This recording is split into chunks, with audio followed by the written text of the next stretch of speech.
اللي وامبي ها اللي وامبي داوديال soo dhawaada galabta markii hore war soo dhaaf waxaan ku suganahay fikta sare ee mid ka mid ah buuraha Naasa Hablood ee astaanta oo magaalada Hargeysa buuraha Naasa Hablood oo ku yaala waqooyi bari magaalada Hargeysa ayaa waxay astaan u yihiin caasimadda gobolka Maroodijeex gaar ahaan magaalada Hargeysa waxaana sidoo kale ay calaamado gaar ah u yihiin oo ka soo muuqdaan astaanta weyn ee dawladda hoose ee magaalada Hargeysa galabta halkan ma doonaya flow qurux badan ka diyaarna hadii Ilaahay ka dhigo waa jawi aad iyo aad degan intii bisha Ramadaan lagu jiray waxa daayay roobo waaweyn dhulku wuxuu noqday off green wada green dhalinyar aad iyo aad tiro badan baa halkan dalxiisaan u yimaada saad ka aragtaan social media galab walba iyadoo halkan lagu wareysanayo waqti ku qaadanaya qaarkood waxay u yimaadaan si ay waqti fiican ugu soo qaataan isla markaana ay afurta ugu soo sameystaan buurahan oo markii hore Hargeysa ka xidhnaa si intii wadada 200 la sameeyay ama Hargeysa bypass ay fududaatay imaashigooda galabta waxaan taaganahay fikta sare halkaas aad ka arkaysaan waxa saaran dhalinyar aad iyo aad tiro badan baa halkaas saaran waan salaamay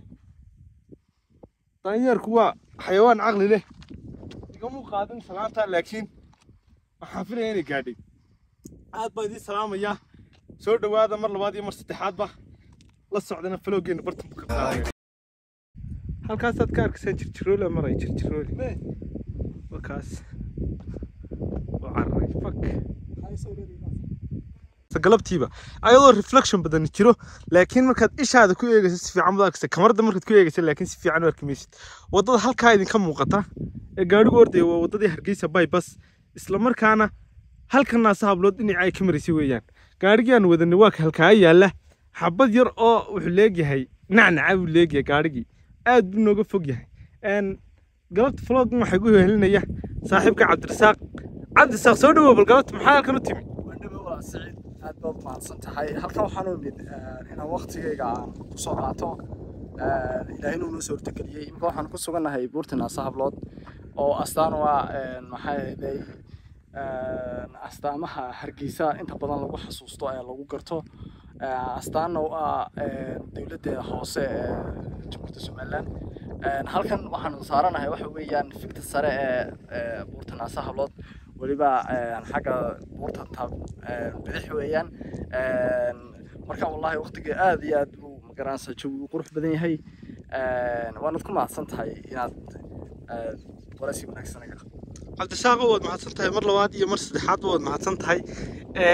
waxaan ku su'aalay Cabdirasaaq dhalinyarta halkan timaado maxaad kula talin lahayd maadaama aad goob jooga ka tahay isla markaana buurta fiktiga sareysa saaran tahay maxaad kula talin lahayd dhalinyarta halkan timaada iyo kuwan imanay waliba doonayeen inay yimaadaan waxaan kula talin lahaa dhulkeenu waa weeyaan dhul hodana qurux badan buura leh banaana leh marka waxaan kula talin lahaa oo aniga soo jeedinaya inaynu ka dhigano goobo dalxiis waayo Hargeysa ma laha goobo dalxiis ma laha marka waxaan ka dhigaan soo jeedinaa amba aan ku boorin lahaa bulshooyinka ilaa dawladda inaynu ka dhigano goobo aynu dalxiis aynu ku soo dalxiis tagnay inaynu ka samaysano buurahan quruxda badan ee dabiiciga aynu Ilaahayna siiyay Cabdirasaaq su'aal kale haddana halka ka weydiiyo dad kamid ah bulshooyinka magaalada Hargeysa ku nool waxay ka aaminsan yihiin buuraha Naasa Hablood inuu jin degan yahay kuwa iyagu maxaad leedahay horta niyo waan maqli jiray buurta waxaan maqli jiray buuraha Naasa Hablood jin baa degan horta daweysa qabaan ku soo kornay Ilaahayna waxba naga tusi maayo laakiin waan maqli jirnay laakiin maqaalo ma nagu tahay baan leeyahay waxba kama arkin laakiin jinka wali ismeeda soo gaarin aadi billaah aad iyo aad ku salaamay Cabdirasaaq vloggeenu inoo socon doona insha Allah walina waxa ku socon doonaa kori doona xagga sare ee buurta oo daanyar aad iyo aad u farbad jooga inoo marsha in kastaan aad u xiiqaan iyo laakiin yeelkadeeda waan sii fuulayaa halkaan fuul karaye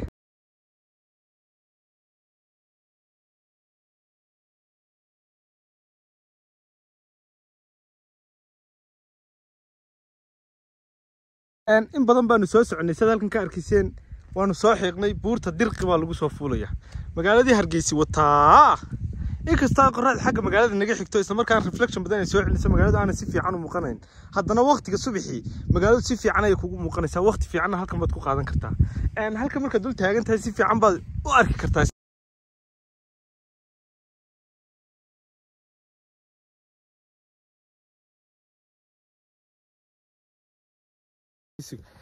buurta markaad korayso buurta si slow way u taallaa saasaad usoo foorsanaysaa ay hamoodin inaad tuuro leenahay oo soo foorsanaysaa maadaama slope gravitational force-ka dhabarka ku beegaysa si aana dib ugu siiban isla markaana aad dib ugu dhicin dee fahma wixii la socda halkan waxaad saad ka aragtaan waxa saaran coofli daanyeerka halkaa u dhaafi mayno haddii kale dagaal baana dhex mari doonaa xaafad aad iyo aad u ballaaran baa xaggan galbeedka buurta ka saaran bal xaafaddaana halkaas ka tusi doonaa insha allah dadka marda ka arki kartaa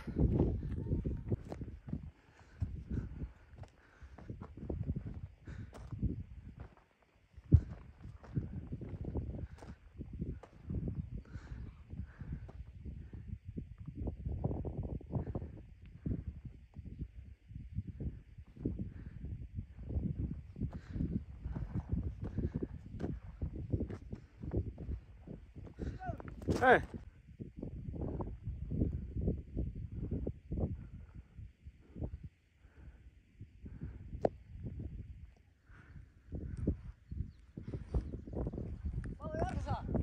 Ha.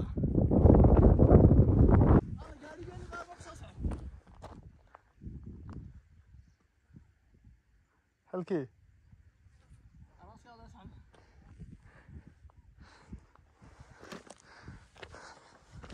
halkaa mid sii dhaaf kari waar ba'na meesha saad u fuushay meesha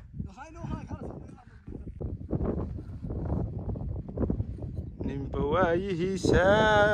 ileen geedku waabo waynu kala fogaanee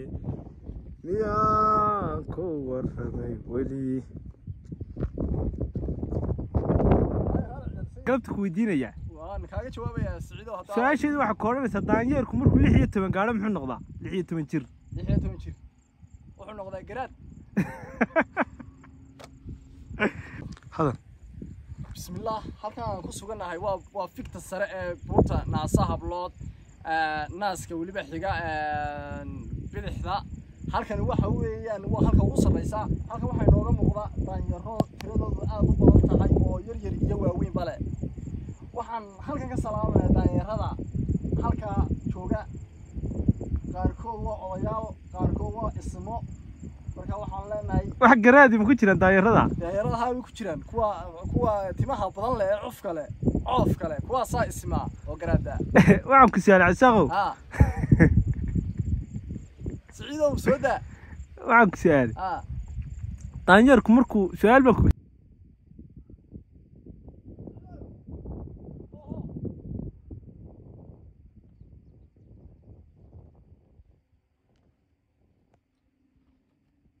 الله ينال halkan ba qurux badan cabsaaq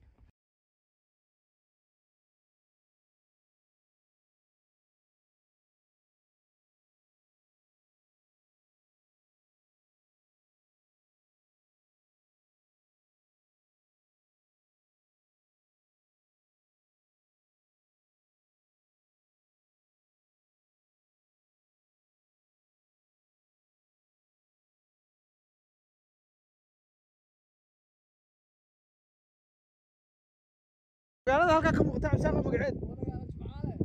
magaalo Jimcaale la yiraahdaa waa magaalo Naasa Hablood baa leehaniyo daawadayaal jirku aad iyo aad buu dheer yahay aan ka daadegayo waxaan doonayaa gunta hoose ee buurta tago in ku dhow 200 feet baan xagga sare u soo baxay meeshan waxa fuuli kara oo ka daadega daanyeerada laakiin waan isku daynaa galabta bal insha Allah inaan ka daadegno aad buu adag tahay qofka bini'aadamka halkan yimaado inuu halkan soo fuulo inta sare way fiican tahay oranay ma artay anoo geel jira oo kibirsan ayaan doofareeyay ninkaasina wuxuu xalay ka daawaday TikTok oo xasuustay